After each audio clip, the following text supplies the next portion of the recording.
지금으로부터 350년 전인 먼 옛날, 미야모토 무사시는 당대의 가장 위대했던 사무라이 검객이었다. 1584년에 출생한 그는 일본의 초기 봉건 시대에 크게 이름을 떨친 검객이었다.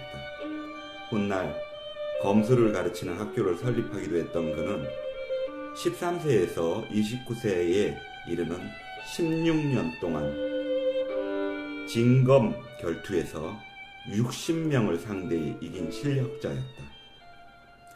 나이가 30이 되자 그는 검투를 그만두고 인생의 후반기 30년 동안을 검투에 대한 자신의 철학을 완성시키는 데 몰두하였다. 전설에 따르면 세수도 하지 않고 수염도 깎지 않은 채 동굴 속에서 기거하며 수련하였다고 한다. 그의 오륜서는 원래 무사시가 그의 추종자들과 제자들을 위해 쓴 5부분으로 된 서간집이다. 검투에서 이기기 위한 자신만의 방법을 전수시키기 위해서 쓴 것으로 내용이 참선자의 무예 지침서와 매우 흡사하다.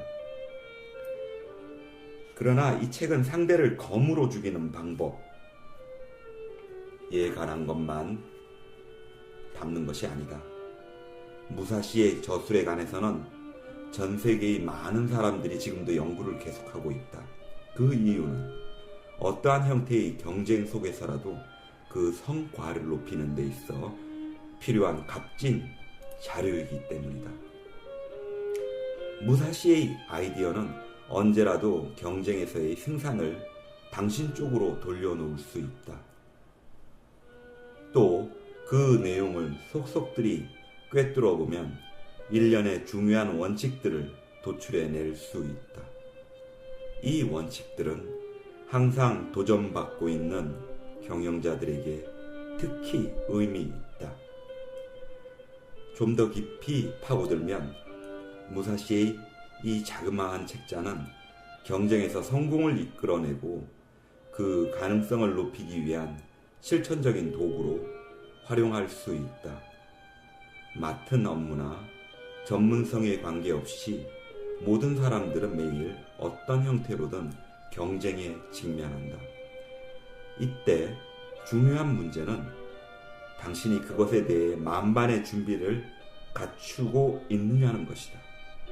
무사시는 근본적인 대비책을 알려준다. 무사시는 사무라이들이 일상 속에서 항상 도전받고 경쟁하게 되지만 상인과 농부, 장인들 역시 사정은 마찬가지라고 한다. 그는 말했다. 미리 대비하고 있는가에 관계없이 사람들은 살면서 성공과 실패를 맛보게 된다. 힘과 이익, 특권을 얻기 위해 사람들과 물질, 무기들을 다루는 방법을 의도적으로 공부한다는 것이 무사와 평민의 차이이다.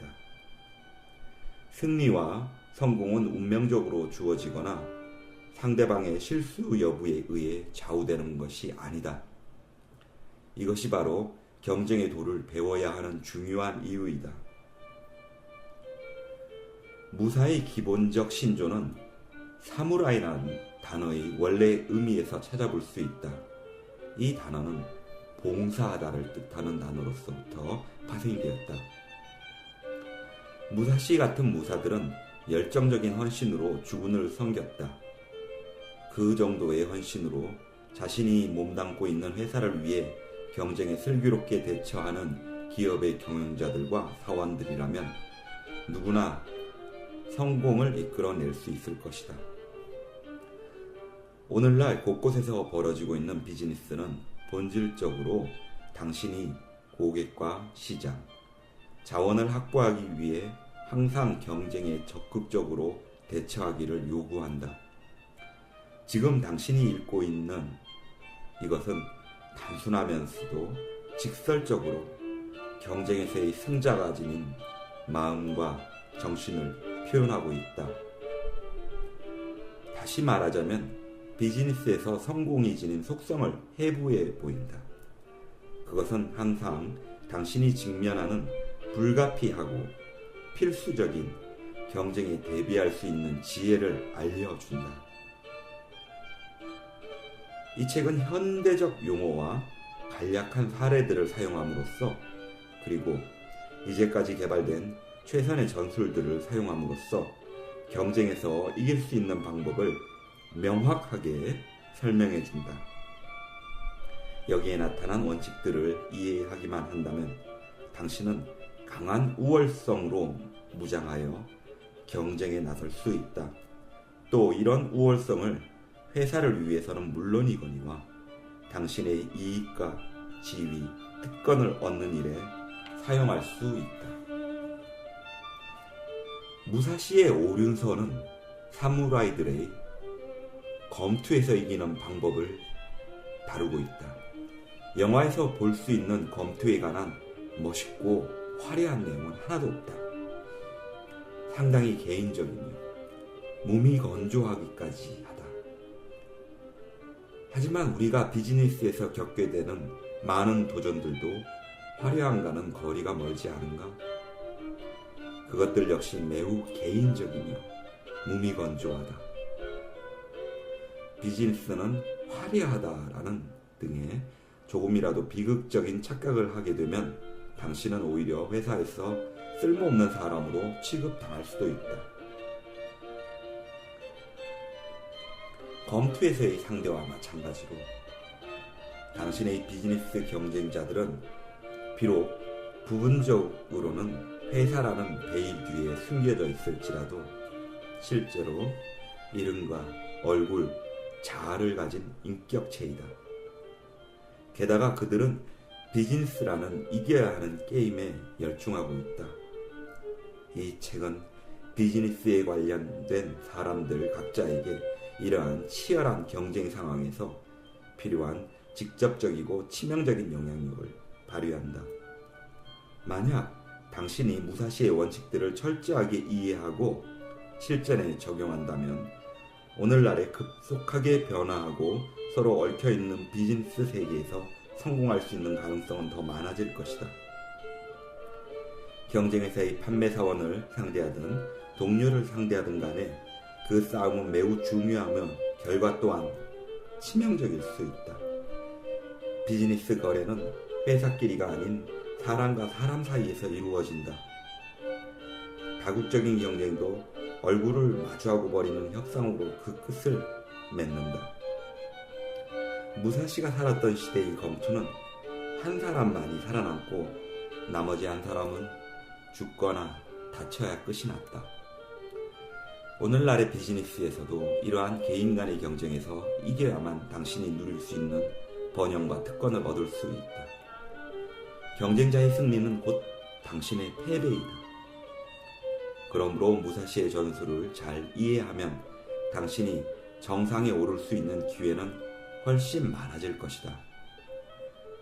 오륜서의 주제는 도전을 이겨내기 위해서는 강력한 경쟁 정술들을 사용해야 한다는 것이다. 이것은 경쟁 상황에서 즉각적으로 이익을 보장할 우위를 차지할 수 있는 전술이다. 지금 당장 눈앞에서의 승리를 말하는 것이다. 개인 또는 회사가 수립해야 할 전략을 말하는 것이 아니다. 전략과 전술은 다르다. 전략은 장기적인 계산이 깔린 개념인 반면 전술은 보다 당면적이다. 또 전략은 상당히 학술적이고 이론적이나 전술은 실천적이다. 비즈니스에서 경영자는 구체적으로 표현된 전략이 없어도 생존하고 번영할 수 있다.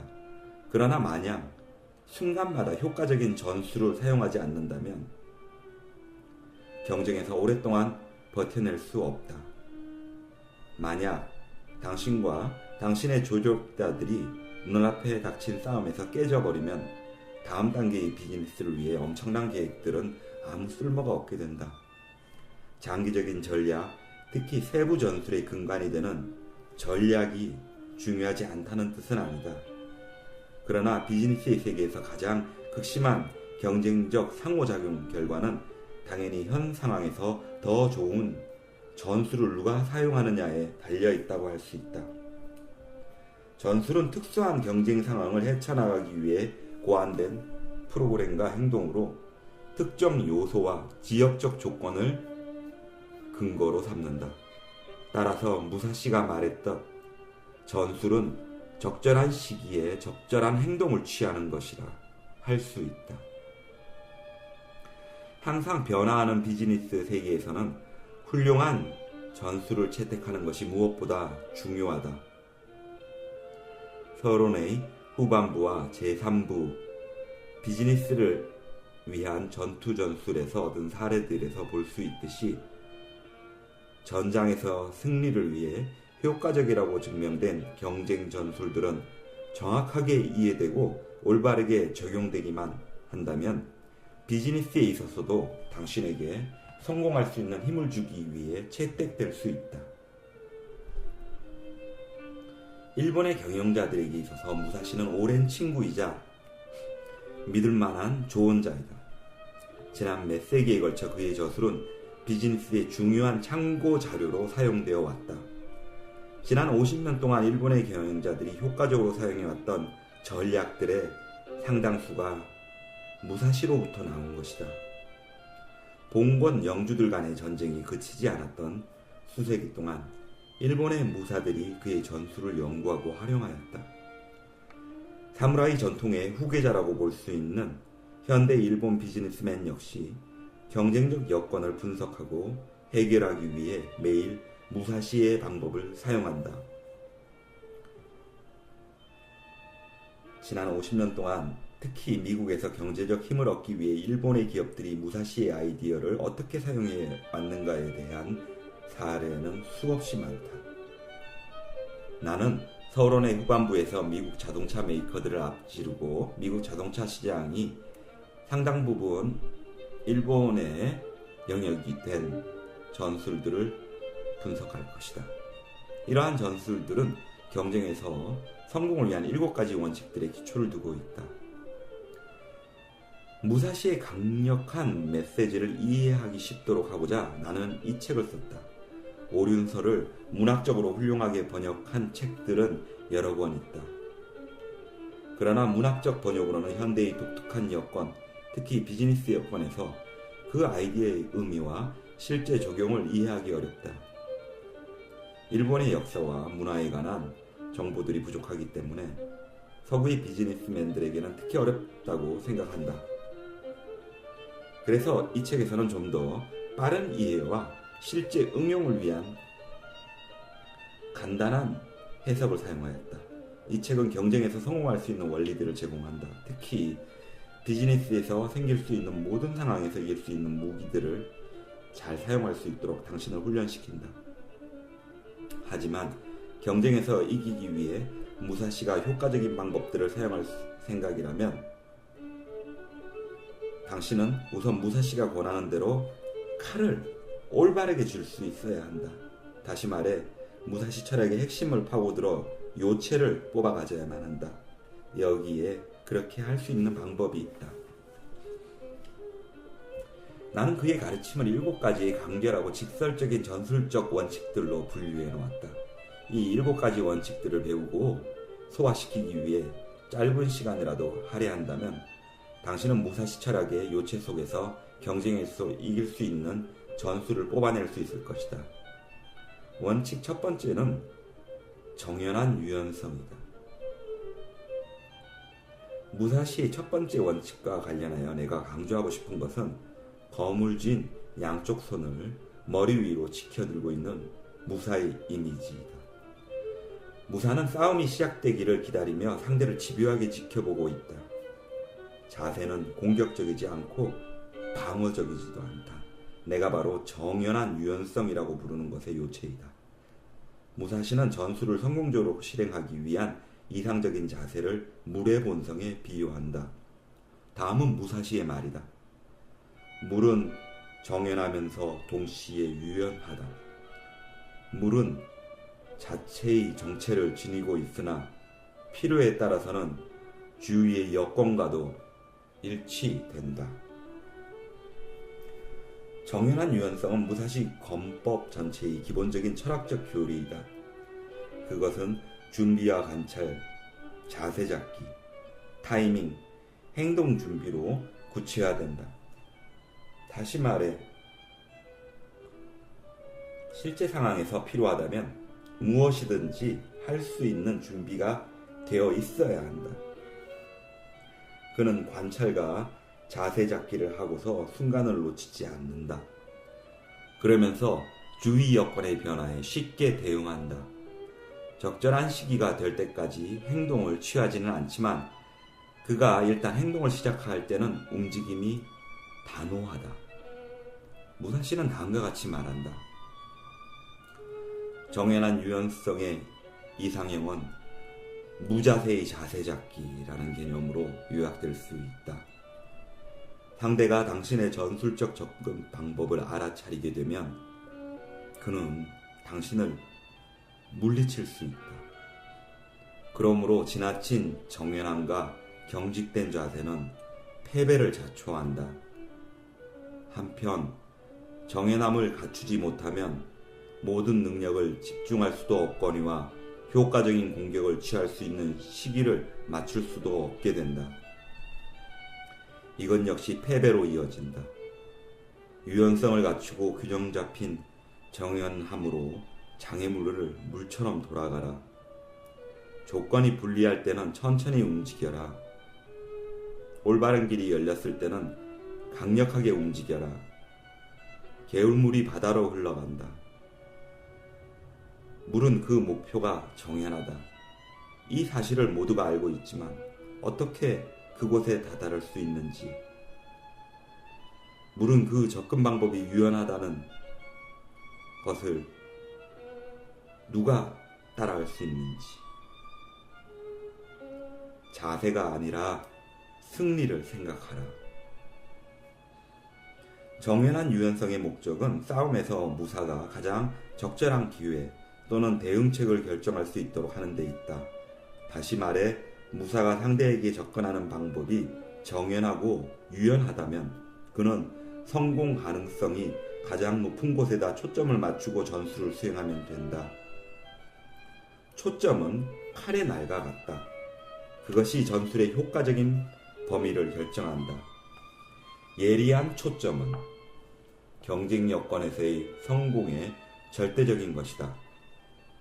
모든 기회를 이용하거나 모든 경쟁에서 이겨낼 만큼 충분한 자원을 갖고 있는 개인이나 회사는 없다. 무사시는 이렇게 말한다.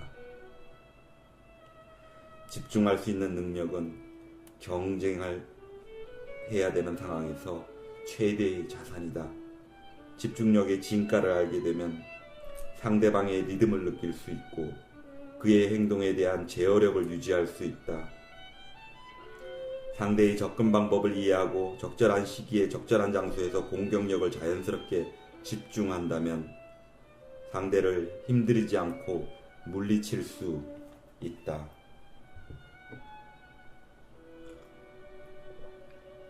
유능한 경영자는 자기 회사가 이길 수 있는, 그것도 크게 이길 수 있는 시장과 전투에 집중하기 위해 정연한 유연성을 사용한다. 무사시에 의하면 검투에서의 이상적인 접근 방법은 가장 강력한 공격력을 경쟁 상대의 가장 취약한 지점에 집중시키는 것이다. 비즈니스에서는 산출 효과가 높은 자원들을 가장 오랫동안 최대의 이익을 창출할 수 있는 기회에 집중 투입하는 것이다. 두 번째 원칙, 집행. 정연한 유연성은 효과적인 집행에 필요한 선행 조건이다. 집행, 즉 행동은 결과를 만들어내는 것이다. 집행은 이익을 창출한다. 또한 집행은 승리를 가져온다. 효과적 집행은 적절한 시기에 적절한 행동을 취함으로써 이루어진다. 나는 여기에서 올바른 이라는 말보다 적절한 이란 단어를 사용한다. 올바른이라는 단어는 당신의 행동이 어떤 결과를 가져올 것인지를 당신이 알 수 있다는 의미를 지닌다. 전투가 한창 벌어지는 상황에서는 당신이 취하고 있는 행동이 올바른 행동인지 아닌지를 알려줄 방법은 없다. 조지 패튼 장군은 이렇게 말했다. 장군을 천재로 만드는 사람은 역사가들이다. 미지의 것과 불확실성만이 존재하는 전투 속에서 장군은 그 순간 갖고 있는 정보를 기초로 하여 최선을 다할 뿐이다. 그는 또 말했다.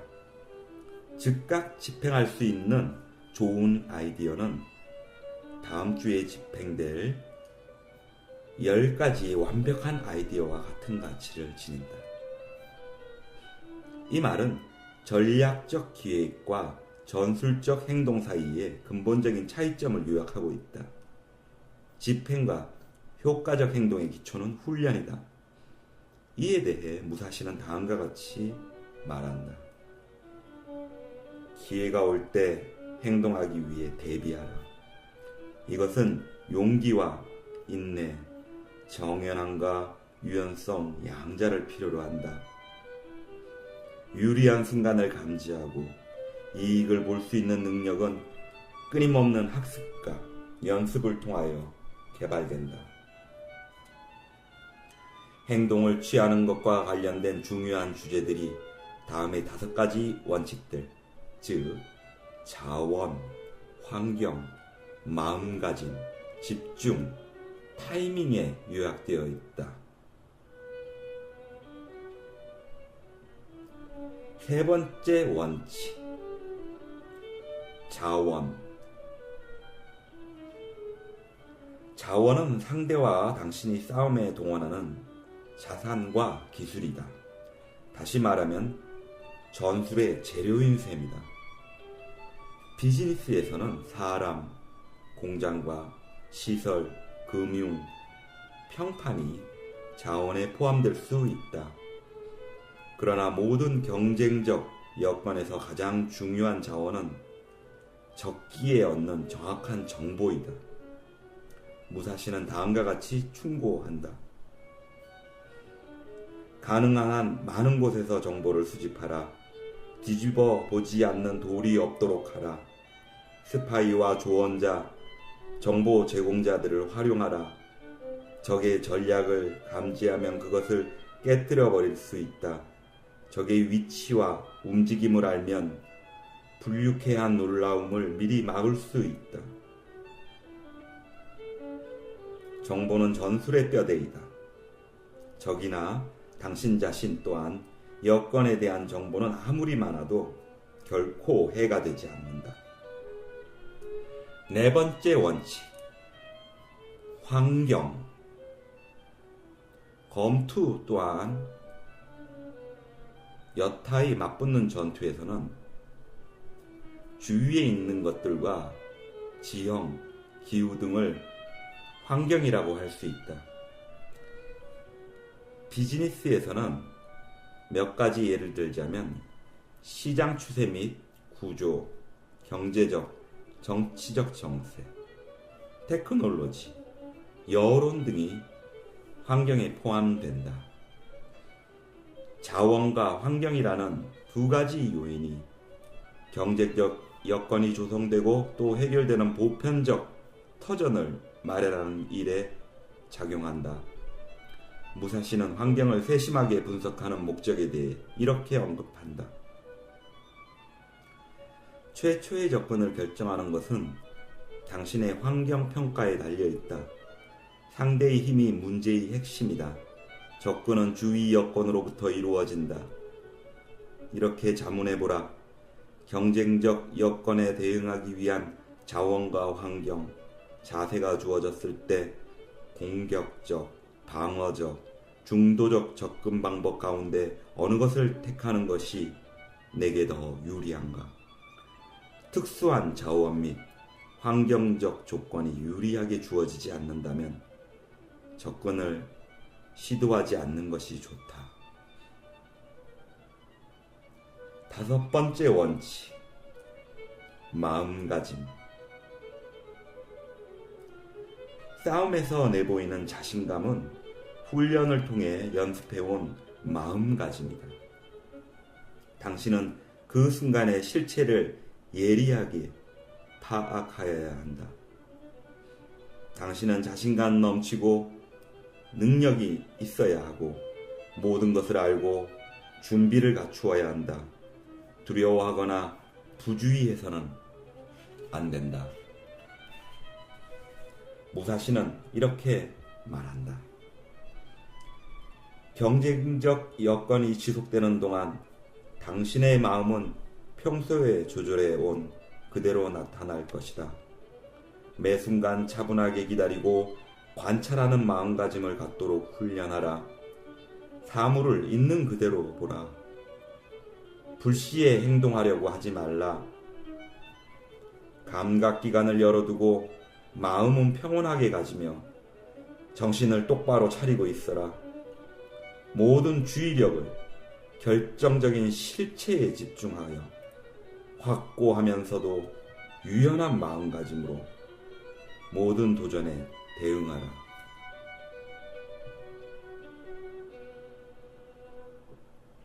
마음가짐의 요체는 무사시가 말하는 봉건적 문화의 근간이 되는 사무라이의 규율에 요약되어 있다.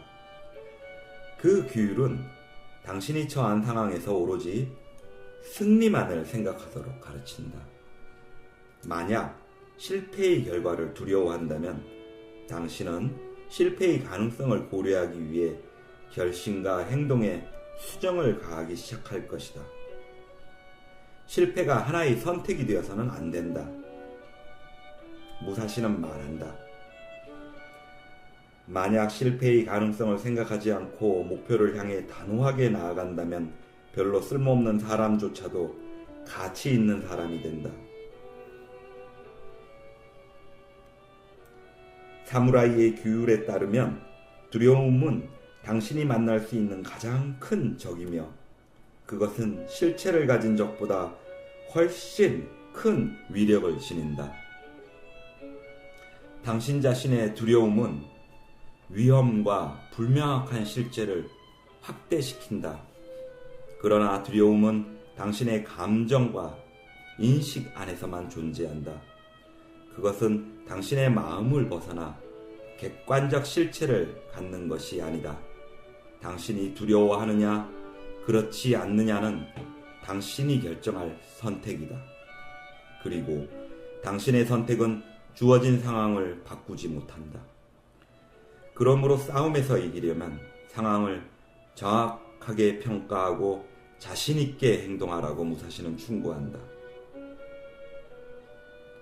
어떤 일이 벌어지든지 완벽한 준비를 갖추고 원칙에 충실한 전술을 실천하라. 두려움을 갖거나 잘못된 낙관론을 갖는 것, 그 어느 것도 당신이 처한 현실적인 위치와 여건을 바꾸지 못한다. 그는 또 말한다.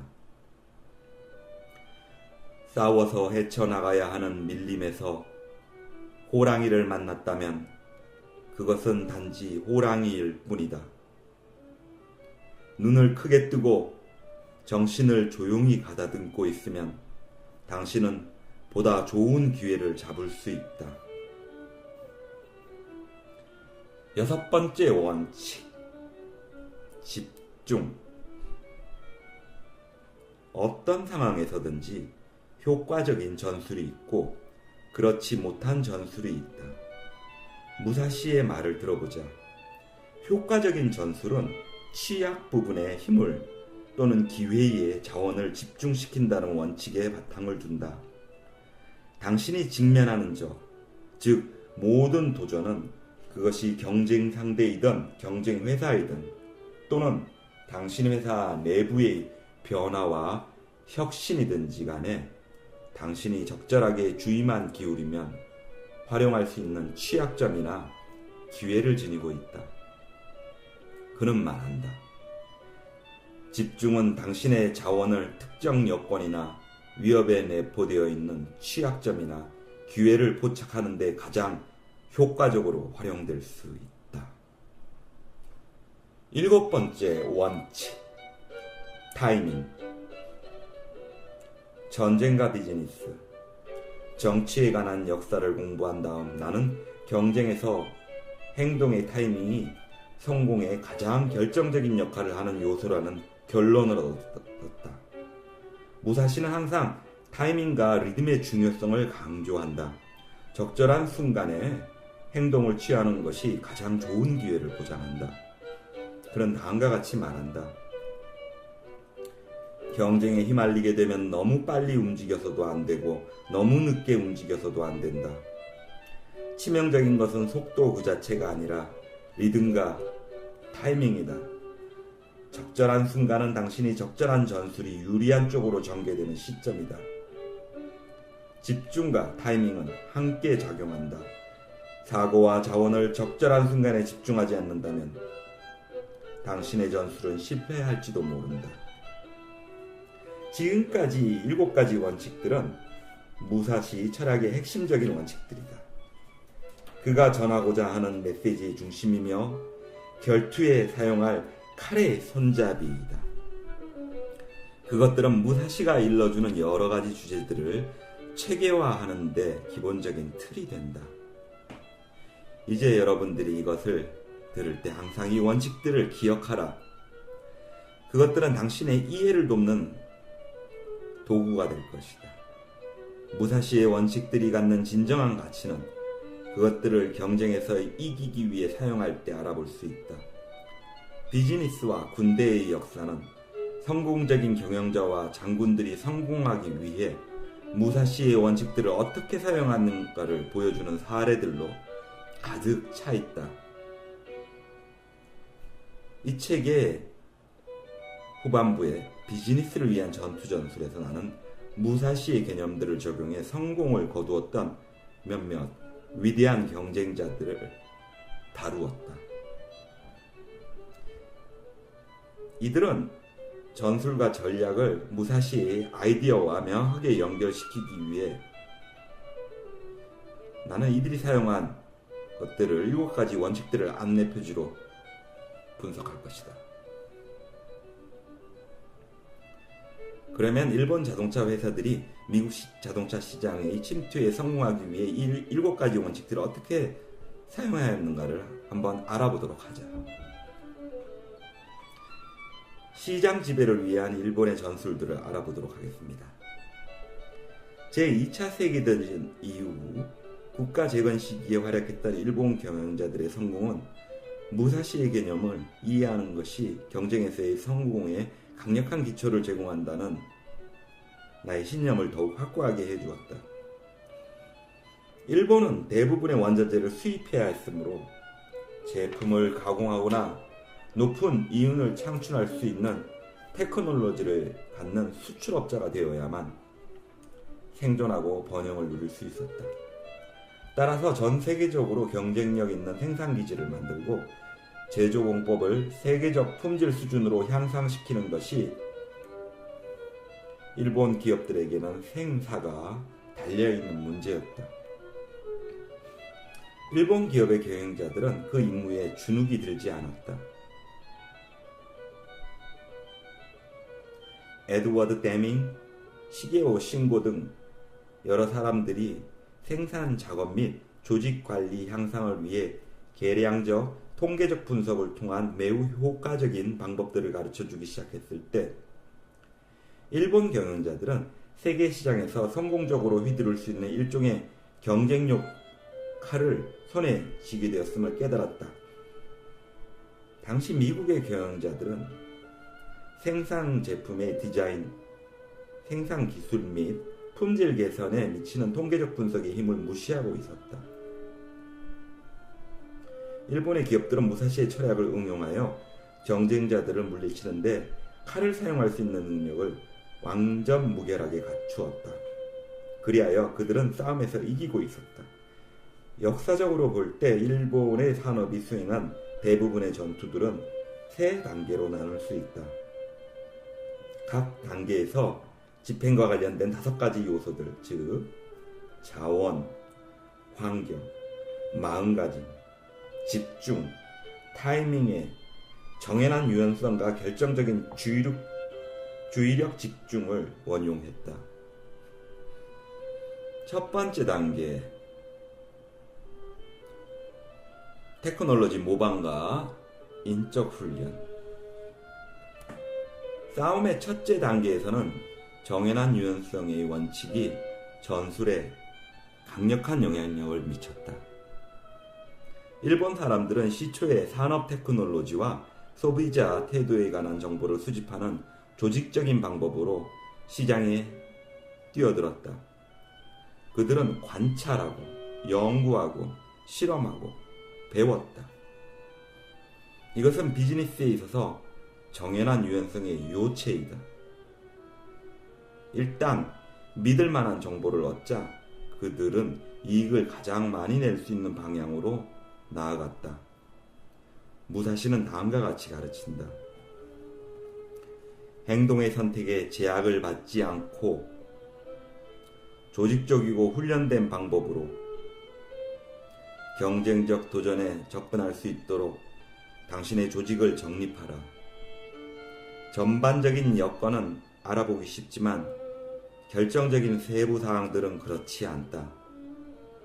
따라서 경쟁에 대비하는 경영자들은 이길 수 있는 전술을 만들기 위해 사소한 정보라도 모두 수집해야 한다.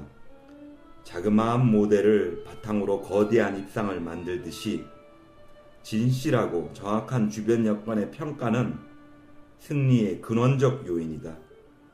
밤낮으로 연습하라. 훈련은 성공에 있어서 필요 불가결하다.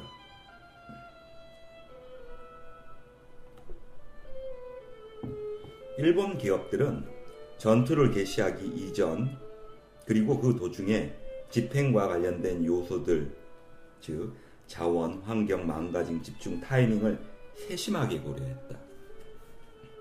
무사시는 말한다. 정보 분석의 목적은 포커스를 마련하는 것이다. 만사를 다 해결하고 사건이 발생하는 모든 곳을 쫓아다닐 수는 없다. 적절하게 포커스를 잘 맞추면 당신은 오히려 성공의 가능성이 있는 기회를 개발하거나 위협에 대처하기 위해 자원을 효율적으로 분배할 수 있다. 제2차 세계대전이 끝났을 때 일본 산업의 생산력은 실제로 뒤떨어지는 편이 아니었다. 대부분의 대도시가 연합군의 공습으로 파괴되었으나 변두리에 있던 산업기지들은 여전히 효율적으로 운영되고 있었다. 일본의 자동차 및 트럭 생산 산업체는 송산되지 않고 조업을 계속했다. 필요한 것은 원자재와 군사용이 아닌 소비자 차량을 제조하기 위한 생산 라인으로 바꾸는 정비 작업뿐이었다. 그러나 일본은 자원 확보에 심각한 취약점을 가지고 있었다. 주된 자산이라고는 인적 자산뿐이었고 미국이 전쟁 중에 개발한 중요하고도 새로운 테크놀로지를 포함한 여타 것들이 대부분 부족했다. 일본은 몇몇 상품들을 생산할 수 있었지만 문제는 판매였다. 일본에 대한 미국 내의 부정적 여론 때문에 세계에서 가장 크고 수익성이 높은 시장을 즉시 차지할 수 없었다. 그러나 추가적인 도발만 없다면 시간이 흐름에 따라 부정적인 여론도 수그러들 것이었다. 세계의 정치적 환경은 일본인들에게 수동적이고 모나지 않는 행동만을 허용했다. 어느 면에서는 앞으로 밀어붙이기에 좋지 않은 타이밍이었다. 이에 대응하는 일본인들의 마음가짐은 인내와 준비를 갖추는 것이었다. 일본 문화의 커다란 힘은 다른 나라들이 만들어낸 것을 모방하여 그것을 개량시키는 능력이다. 이 능력을 사용하기 위해 일본의 자동차 회사들은 미국산 자동차들을 구매하여 묵묵히 부품별로 분해하기 시작했다. 이 일은 그 당시 아무에게 위협이 되지 않았다. 전후 10에서 15년의 세월에 걸쳐 일본 자동차 회사의 경영자들은 미국 표준에 맞도록 자동차를 조립하는 방법을 배우기 위해 조직적인 프로그램에 모든 에너지를 집중했다. 그들은 미국산 자동차들을 복제함으로써 미국 자동차의 설계와 제조 공정의 상세한 내용들을 자사의 엔지니어들과 조립공들에게 훈련시켰다. 미국 자동차 테크놀로지에 대한 상세한 지식과 데밍 같은 여러 사람들로부터 배운 보다 훌륭한 제조 방법이라는 경쟁용 칼로 무장한 일본 사람들은 전술의 다음 단계로 옮겨갔다. 두 번째 단계, 요소들의 재결합 및 시장의 수용성 확대. 전투의 제2단계는 집중과 타이밍이 수반된다. 무사시는 말했다. 방법을 완벽하게 갖춘 다음에는 더할 수 없이 행동이 자유로워질 것이다. 견디기 어려운 조건 하에서도 성공적으로 일할 수 있는 능력, 가장 어려운 도전도 극복할 수 있는 능력을 자연스럽게 얻게 될 것이다. 경쟁에서 사용할 대응 행동은 끊임없는 연습을 통하여 예리해진 지식에 의해 움직이고 자연스럽고 정확한 것이어야 한다. 노련한 마술사는 공중에 날아다니는 물체라도 능수능란하게 다룰 수 있다. 그는 물체의 움직임을 전체적인 리듬으로 감지한다. 그 리듬에 맞춰 손과 발을 조종함으로써 어느 것 하나 떨어뜨리지 않는다. 지속적인 연습으로 어느 하나에 얽매이지 않는 집중력을 얻을 수 있다. 세심한 준비 작업을 거친 일본인들은 미국 자동차 제조업자들의 부주의를 이용할 수 있었다. 집중과 타이밍을 통해 그들은 시장에서의 발판을 마련할 수 있었던 것이다. 미국 시장에 처음 소개된 일본산 자동차 브랜드는 도요타였다. 일본 자동차 산업은 미국인들의 반응을 최소화시키고 눈에 드러나지 않도록 하기 위해 하나의 자동차 브랜드를 내세웠다.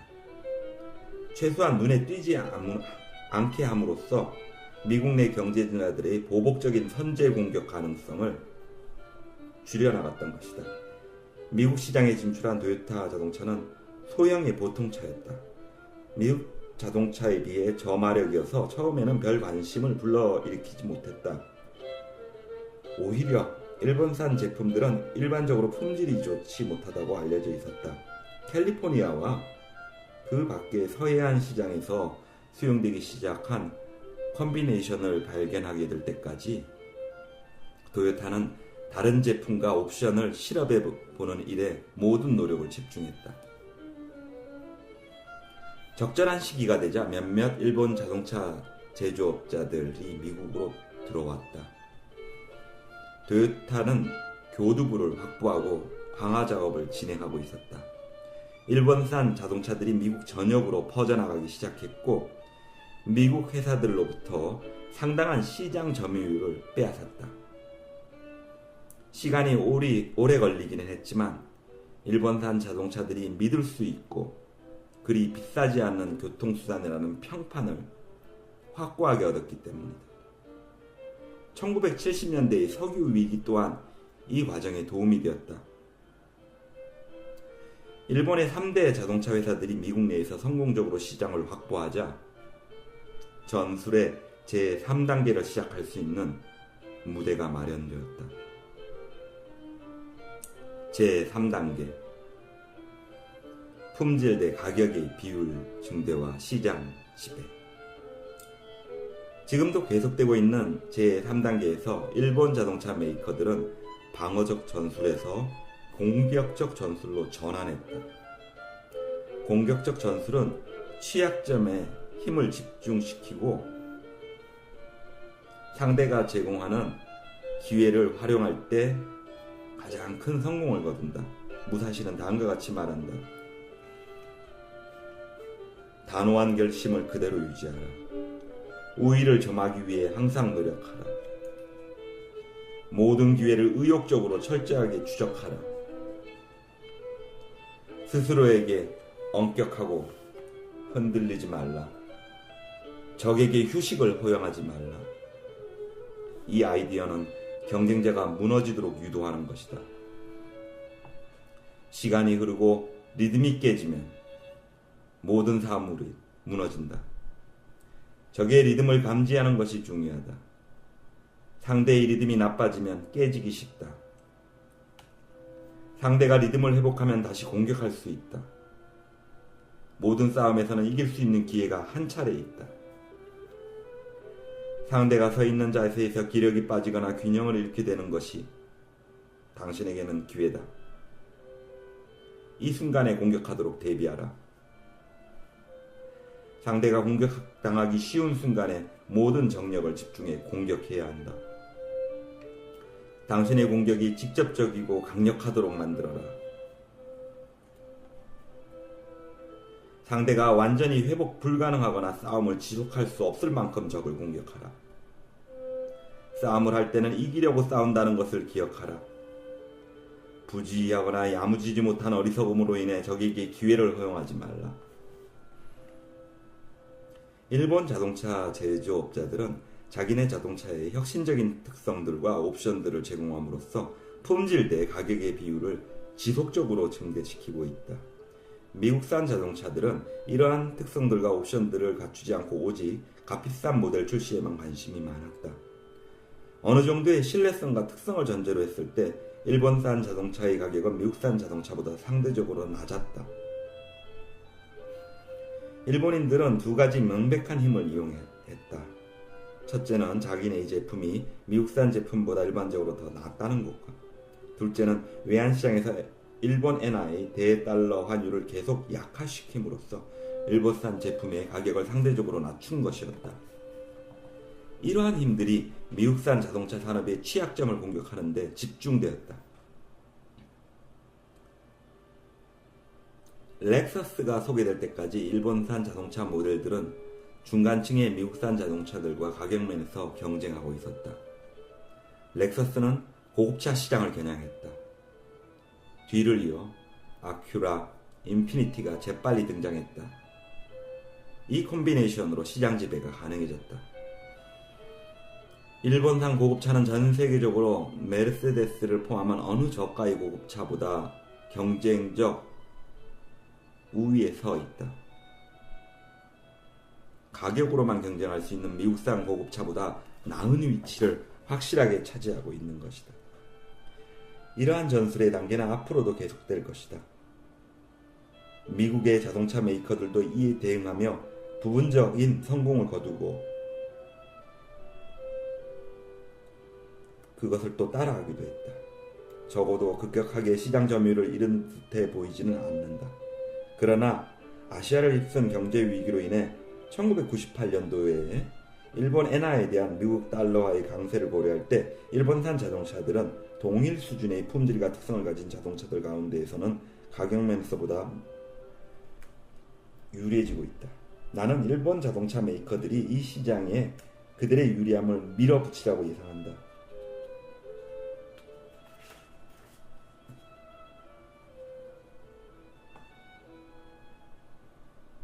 최근까지 일본 자동차 산업은 인구 1인당 기준으로 볼 때 품질과 수익성 양면에서 전 세계의 다른 어떤 나라보다 효과적으로 앞서고 있다.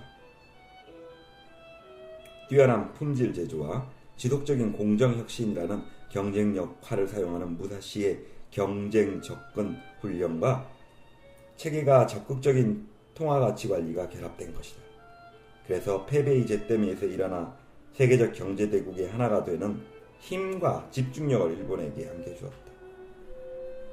나는 이 접근 방법에 관해 가능한 한 많이 배우고 그것을 당신 자신의 이익을 위해 이용하는 것이 마땅하다고 생각한다.